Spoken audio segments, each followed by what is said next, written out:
اللہ کے ولی اور لالچی کسان کی کہانی۔ پرانے زمانے کی بات ہے، کسی ملک پر ایک بادشاہ حکومت کرتا تھا جو نہایت رحم دل اور انتہائی خوش اخلاق تھا۔ یہی وجہ تھی کہ اس کی رعایا اس نیک دل بادشاہ سے بہت خوش تھی۔ ایک رات بادشاہ نے خواب دیکھا جس میں سے ایک گیدڑ ایک رسی میں لٹکا ہوا نظر آیا۔ خواب کی وجہ سے بادشاہ بہت پریشان ہوا، وہ رات بھر سو نہیں سکا۔ صبح ہوتے ہی اس نے سارے وزیروں اور دانشوروں کو دربار میں بلایا۔ بادشاہ نے اپنا خواب بیان کیا اور سب سے اپنی تعبیر پوچھی۔ سبھی سوچ سوچ کر پریشان ہو گئے، پر کسی کو بھی خواب کی تعبیر سمجھ میں نہیں آئی، جبکہ بادشاہ کو ہر حال میں اپنے خواب کی تعبیر چاہیے تھی۔ اس لیے اس نے اعلان عام کروایا کہ جو کوئی بھی مجھے خواب کی تعبیر بتائے گا، اسے انعامات سے مالا مال کر دیا جائے گا۔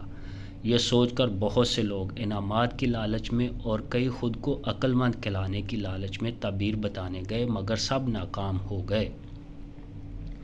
ایک غریب کسان جسے کسی وڈیرے کی زمین پر کام کرتے ہوئے کافی عرصہ گزر چکا تھا، لیکن اس کا قرض ختم ہونے کا نام ہی نہیں لے رہا تھا۔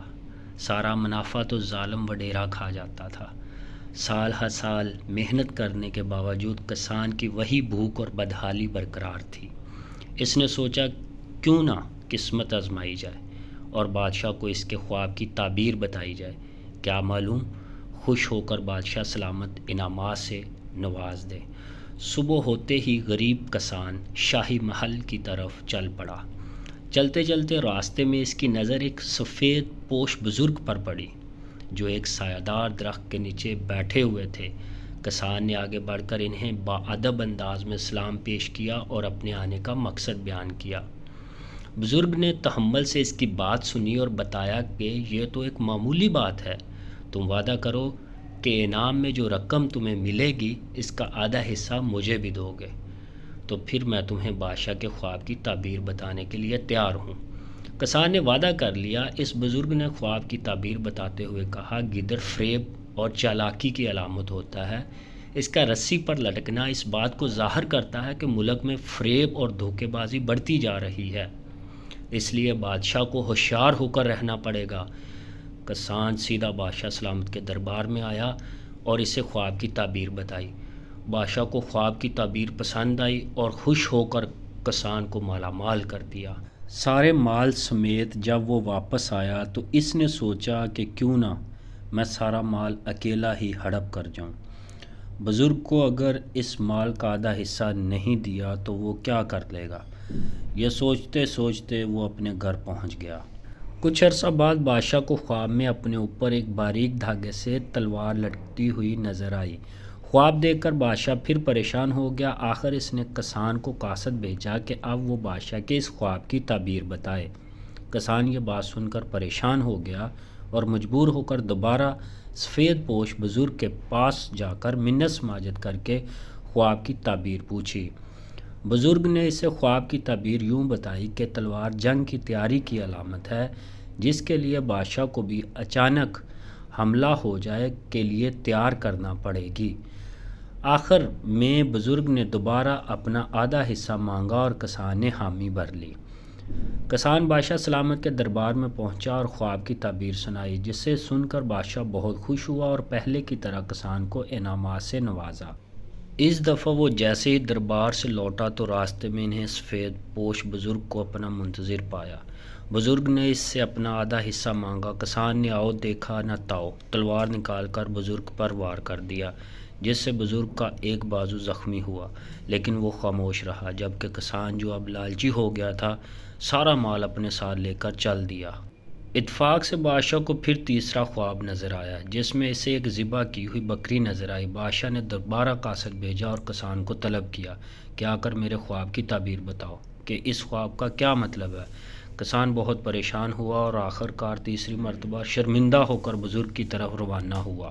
بزرگ نے اس لالچی کسان کو دیکھتے غصے سے منہ پھیر لیا۔ کسان بزرگ کے پاؤں میں گر گیا اور گڑ گڑا کر اپنی کی ہوئی غلطیوں کی معافی مانگی اور وعدہ کیا کہ اب دھوکہ نہیں دوں گا، انشاءاللہ اس مرتبہ آپ کا حصہ ضرور ملے گا۔ بزرگ نے تحمل مزاجی سے کام لیتے ہوئے کہا، کسان کو معاف کر دیا اور خواب کی تعبیر بھی بتائی۔ جو کہ بکری امن کی نشانی ہے، اس لیے اب بادشاہ کے ملک میں امن و ایمان ہوگا اور لوگ بکریوں کی طرح امن و ایمان سے رہیں گے اور دھوکہ بازی، کساد بازاری اور فریب سے دور رہیں گے۔ کسان نے جب یہ بادشاہ کو خواب کی تعبیر بتائی تو بادشاہ کو یہ تعبیر بہت پسند آئی، کیونکہ اس مرتبہ خواب کی تعبیر دل مو لینے والی اور خوشگوار تھی۔ کسان کو پہلے سے بھی زیادہ نوازا گیا۔ اس دفعہ کسان نے پہلے والا مال اور اب والا انعام و اکرام ملا کر سارا مال لا کر بزرگ کے قدموں میں رکھ دیا۔ مجھے معاف کرنا بزرگ صاحب، دولت کے لالچ میں آ کر مجھ سے خطا ہوئی، میں اپنی غلطی پر شرمندہ ہوں، خدا کے لیے مجھے معاف کر دیں اور میں توبہ کرتے ہوئے وعدہ کرتا ہوں کہ اب زندگی میں کبھی کسی کو دھوکہ نہیں دوں گا اور دولت کی لالچ میں آ کر کسی کا دل نہیں دکھاؤں گا، اپنی اوقات نہیں بھولوں گا اور نہ ہی غرور و تکبر کروں گا، مجھے معاف کر دیں۔ بزرگ جو بہت پہنچے ہوئے درویش تھے نہایت نرمی سے بولے، حقیقت میں آپ کا کوئی قصور نہیں، کیونکہ جب پہلی بار آپ میرے پاس آئے تھے تو اس وقت ملک میں فریب اور مکاری کا دور تھا، اس لیے آپ بھی ٹھگ نکلے۔ دوسری بار بھی آپ نے میرے اوپر اس لیے حملہ کیا کہ اس وقت سارے ملک میں خون ریزی پھیلی ہوئی تھی، ہر کوئی ایک دوسرے کے خون کا پیاسا تھا، مطلب کہ ملک میں فتنے کا دور تھا۔ اب تو ہر جگہ امن و امان قائم ہے، لوگ ایمانداری اور امن کی زندگی گزار رہے ہیں اور تمہیں بھی تو اس ظالم وڈیرے سے نجات مل گئی ہے، اس لیے تم ایمانداری سے مجھے میرا حصہ دینے چلے آئے۔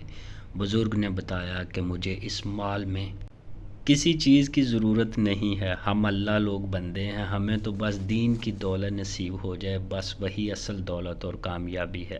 کسان اپنے آنسو پونچھتے ہوئے بزرگ سے مؤدبانہ انداز میں بولا، بزرگ جی میرے لیے کوئی نصیحت فرما دیں۔